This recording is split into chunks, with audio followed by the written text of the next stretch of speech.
One Piece chapter 1061 review. Jadi ini nanti di cover story melanjutkan kisah Germa di Whole Cake Island, di mana Reiju dan Ichiji berhasil menyelamatkan Niji dan Yonji yang sebelumnya ditangkap ya, ataupun ditahan di buku milik Mondor. Sebenarnya Reiju dan Ichiji ini udah berhasil kabur, tapi sepertinya mereka kembali untuk menyelamatkan dua saudaranya ini.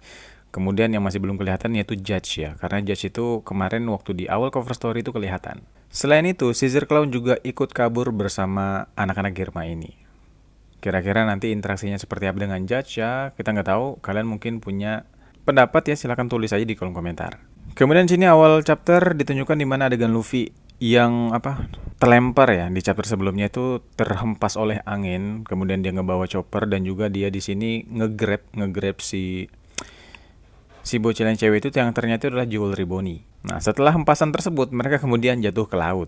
Jinbe kemudian terjun untuk menyelamatkan ketiga orang ini karena mereka bertiga adalah pemilik kekuatan buah iblis ya. Tapi kan Jinbe nggak tahu ya yang anak kecil itu siapa. Mungkin aja dia tahu, mungkin aja dia nggak mengenalinya karena wujudnya yang berupa anak kecil. Kemudian muncul sebuah hiu metal ya.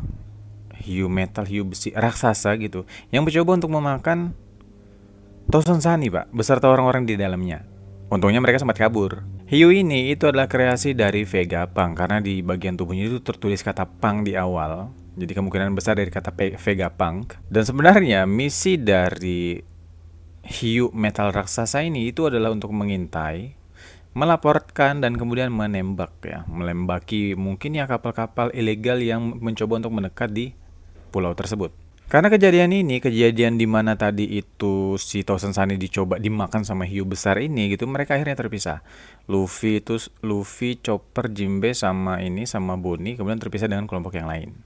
Ditambah lagi juga harusnya membuat Jinbe sulit mendekat ke kapal Tosen Sani. Kemudian di sini si Hiu itu ya ini ya mengejar si Tosen Sani, mengejar mereka yang ada di kapal Tosen Sani. Di mana di sini Franky memperlihatkan kreasi barunya terhadap Tosen Sani, yaitu dia bisa nyiptain kayak apa ya, kayak baling-baling lah ya, baling-baling yang bisa mereka gunakan untuk menjalankan kapal tanpa harus mengandalkan angin layar gitu loh.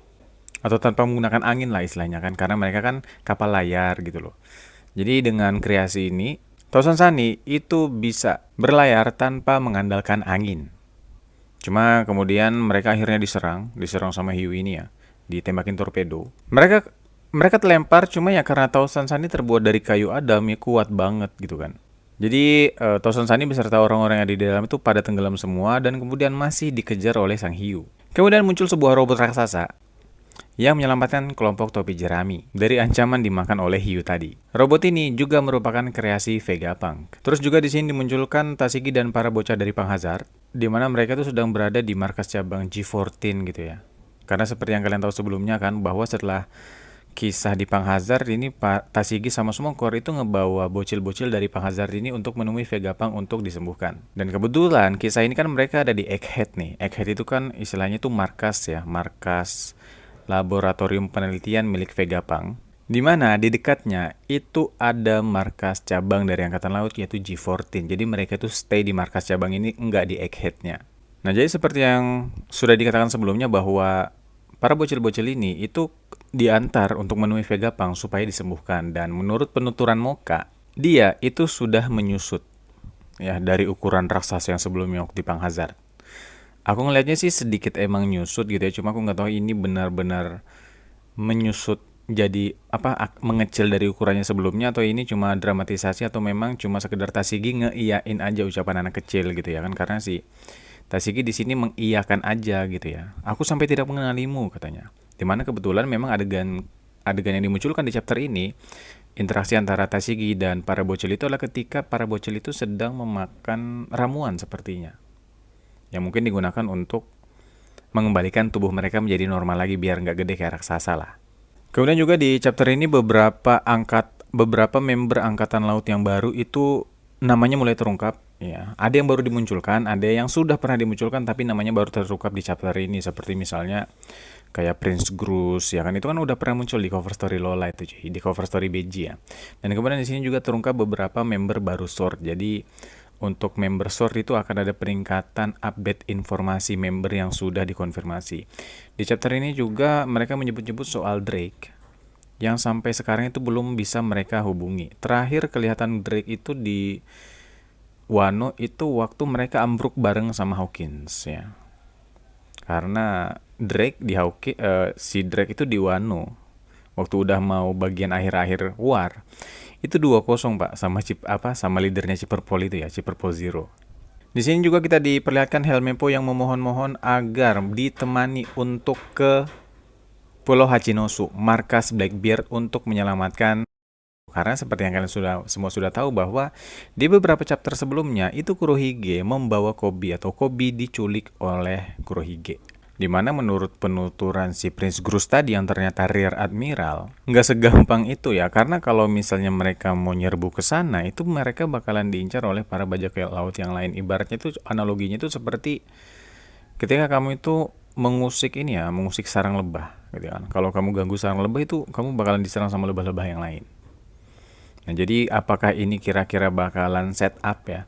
Bakalan set up nanti mungkin Luffy akan bertemu Helmeppo dan kemudian mungkin akan menyelamatkan Koby dan mereka akan ke markasnya Blackbeard di Hachinosu. Aku nggak tahu ya. Nggak salah juga kalau misalnya ada kalian yang berpikir seperti itu, mungkin aja terjadi, mungkin aja enggak ya. Kita cuma bisa berbicara kemungkinan karena yang buat cerita ini adalah Eiichiro Oda, bukan kita yang berteori-teori. Kita cuma bisa nebak-nebak aja. Kalau bener ya, wah ada rasa bangga. Kalau enggak ya nggak usah kecewa kali ya. Bahkan ya juga di chapter ini Helmeppo itu berpikir untuk meminjam Seraphim. Jadi dari chapter ini setidaknya kita dapat konfirmasi bahwa penggunaan Seraphim itu adalah atas izin Vegapunk. Karena kebetulan ya kan katanya karena kita berada di dekat Egghead katanya. Kenapa kita nggak ngomong aja sama Vegapunk untuk membawa Seraphim? Karena memang kan untuk Seraphim ini kan itu produk dari SSG, Super Science Group, di mana Super Science Group ini dipimpin oleh Vegapunk. Terus seperti yang sudah kita tahu tadi yaitu bahwa mereka tuh berada di pulau markas ya, atau pulau tempat penelitian Dr. Vegapunk yang bernama Egghead, di mana ini disebutkan sebagai apa ya? Pulau masa depan lah istilahnya kayak gitu. Ini kurang lebih narasinya sama seperti Karakuri Island, tempat si Franky terdampar di waktu time skip ya. Dan memang kebetulan itu kan ini kampung halamannya Vegapunk gitu loh. Dan temanya juga mirip angin-angin kayak gitu. Salju-salju seperti itu. Di sini juga terungkap bahwa keberadaan Bonnie ya. Kenapa mereka bisa bertemu Bonnie di sana itu karena si Bonnie itu lagi OTW ke sana, cuma dia sendirian. Anggotaku Bonnie kemana sih? Bukannya kemarin ada ya. Nah, jadi menurut informasi yang ada di One Piece Wiki di Vivre Databuk, kalian masih ingat waktu si Bonnie ditangkap sama Kurohige kemudian mau diserahkan sama Akainu. Itu kan diambil nih sama Akainu. Nah, kalau menurut informasi yang ada di One Piece Wiki, itu si Akainu membawa Bonnie ke markas Angkatan Laut, tapi dia berhasil kabur. Tapi tidak dengan para membernya. Jadi dia sendiri aja sekarang. Para membernya sepertinya masih tertahan di markas Angkatan Laut atau mungkin sudah dimasukin di Impel Down. Kemarin aku sempat mikirnya ini dia diterbangkan oleh kekuatan Kuma ya, karena memang banyak asumsi-asumsi mengenai hubungan antara Bonnie dan Kuma ini gitu ya. Tapi ternyata menurut perkataannya dia datang ke sana itu dengan kapal, jadi bukan diterbangkan oleh kekuatan Kuma. Di sini dia berkata juga bahwa dia memiliki urusan dengan Vegapunk. Urusan apa ya kita nggak tahu, tunggu aja ya. Untuk sekarang kita bisa berasumsi aja apakah ada hubungannya dengan Kuma, kalau memang ternyata teori bahwa Kuma dan Bonnie memiliki hubungan atau enggak. Terus di akhir chapter juga dimunculkan seorang gadis yang mengaku sebagai Dr. Vegapunk. Ini juga banyak menimbulkan diskusi-diskusi di fandom. Apakah ini benar Vegapunk atau enggak?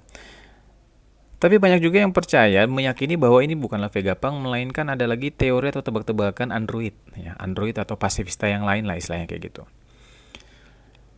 Karena di bajunya sendiri itu tertulis Punk ya, Punk 02 gitu ya. Awalnya aku ngelihat waktu di Raw itu PH ya sepertinya, tapi kayaknya entah memang aku yang salah lihat atau udah diganti ya menjadi Punk. Tuh, sepertinya tulisannya ini Punk sih karena yang kelihatan PUN. Sementara kalau yang di robot itu dia Vega Force ya. Bagaimana dengan Hiyu itu ya? Hiyu ini yang kelihatan sih bagian Punk-nya aja ya, Punk 03 kalau nggak salah, ini ada angkanya soalnya. Sementara kalau yang robot ini dia nomornya 12 ya, Vega Force itu ada nomornya 12. Terus di sini juga ada yang menarik dari pembicaraan antara Bonnie sama Luffy mengenai poster Luffy yang dalam bentuk Nika. Di situ kan si Bonnie nanya nih, kenapa dengan penampilanmu? Terus si Luffy bilang, Oh, seperti itulah aku terlihat kalau aku benar-benar bebas. Jadi terbantahkan ya yang mengatakan bahwa Luffy dalam bentuk Gear 5 itu kesurupan gitu ya, enggak. Karena dia sadar gitu loh. Dia sadar waktu dia menggunakan jurusnya.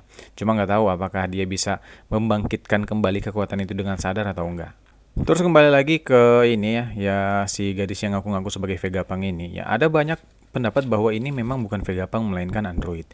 Ya kalau untuk masalah cocok logi ataupun ininya sih banyak ya. Karena mengingat ini kalau dari umur itu sepertinya bahkan nggak nyentuh 30 cuy. Ya mungkin berapa? 23, 25 mungkin sepertinya. Sementara Vegapunk itu sepertinya lebih tua lagi umurnya karena dia seangkatan sama Vince Smoke Judge. Judge, Queen, Caesar Clown itu kan para tua-tua ya gitu loh. Jadi memang kemungkinan sepertinya kalau ini nggak android, ini mungkin orang beneran. Cuma dia kasusnya mungkin kayak Yamato kali ya, yang ngaku-ngaku sebagai Oden. Atau memang dia ini android di mana Vegapunk berbicara melalui Android inilah istilahnya kayak gitu. Terus ditambah lagi juga kalau misalnya ini beneran Vegapunk, itu ada yang cukup aneh menurutku. Anehnya itu adalah kan kita tahu ya, sebelum time skip Kuma itu diprogram oleh Vegapunk untuk menjaga Tausan Sunny sampai akhirnya ada member kelompok topi jerami yang kembali. Kalau udah di setting kayak gitu, paling tidak mereka mengenali, paling tidak si Vegapunk ini mengenali seperti apa bentuk ya muka-muka dari member kelompok topi jerami gitu loh. Sementara ini kayaknya sebenarnya dia kayak nggak mengenali ya, karena nggak mengenali. Mungkin karena dia melihatnya dari mata kamera robot mungkin, atau sebenarnya memang ini manusia, cuma si dia ini belum pernah bertemu dengan kelompok topi jerami. Tapi yang jelas untuk masalah cewek ini ada seorang karakter yang mengaku sebagai Vegapunk. Masalah benar atau enggaknya ya masih diperbincangkan ya. Ditambah lagi One Piece chapter 1061 itu libur dulu 1 minggu baru akan sampai ke chapter selanjutnya.